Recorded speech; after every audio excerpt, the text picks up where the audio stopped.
Hello மக்களே, நம்ம இன்றைக்கி எப்படி அவல் கொழுக்கட்டை பண்ணலான்னு பார்க்கலாம். அதுக்கு முன்னாடி ராஜேஸ்வரி லைஃப் ஸ்டைல் யூடியூப் சேனலை லைக் பண்ணி, ஷேர் பண்ணி, சப்ஸ்கிரைப் பண்ணி, மறக்காமல் பெல் ஐக்கானும் கிளிக் பண்ணுங்கள். இப்போ வாங்க வீடியோக்குள்ளே போகலாம்.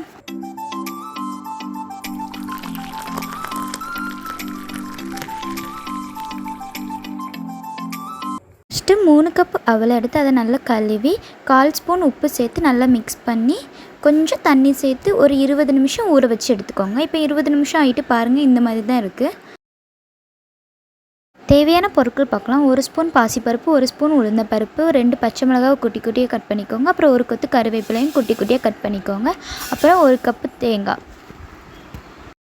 இப்போ ஒரு கடாயில் தேவையான அளவுக்கு எண்ணெய் சேர்த்துக்கோங்க. எண்ணெய் சூடானோன்னா 1/2 ஸ்பூன் கடுகு சேர்த்துக்கோங்க. கடுகு பொடிஞ்சோன்னே நம்ம எடுத்து வச்சுருந்தோம்ல பாசிப்பருப்பு, உளுந்தம்பருப்பு, அதையும் சேர்த்துக்கலாம்.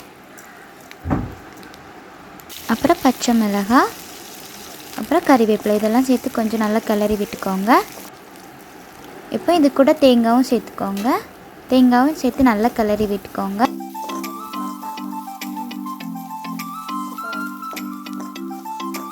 இப்போ நம்ம எடுத்து வச்சுருந்தோம்ல அவல், அதையும் சேர்த்து நல்லா இது கூட மிக்ஸ் பண்ணிக்கோங்க. ஒரு 2 நிமிஷம் மிக்ஸ் பண்ணால் போதும். அதுக்கப்புறம் கேஸ் ஆஃப் பண்ணிடுங்க.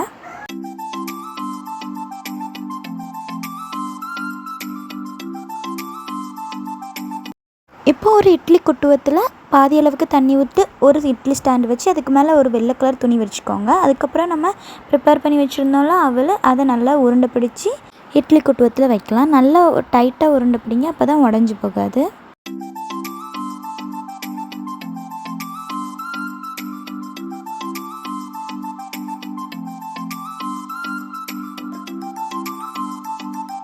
இப்போ இதை மூடி போட்டு ஒரு 10 நிமிஷம் வேக வச்சு எடுத்துருங்க.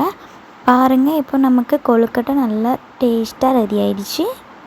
கண்டிப்பாக இந்த ரெசிபியை ட்ரை பண்ணி பாருங்கள், நல்லாயிருக்கும்.